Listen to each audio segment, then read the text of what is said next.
खर्च केला जातोय, टीका होते राजेशाही भोजनावर। आणि प्रश्न किती खर्च झाला याच्यापेक्षा आमची मानसिकता काय ते स्पष्ट होते।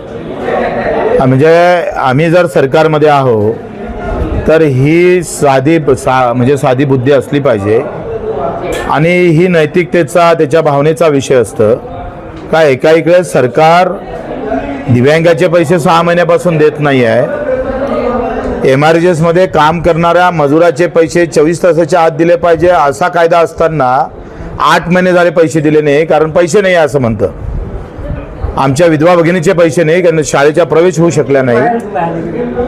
आणि मग कर्जमाफी म्हणताना तुम्ही तिजोरी दाखवता, पण 4000चं ताट आमदाराच्या समोर मांडताना तुम्हाला हा सगळा बजेटचा आकडा दिसत नाही का?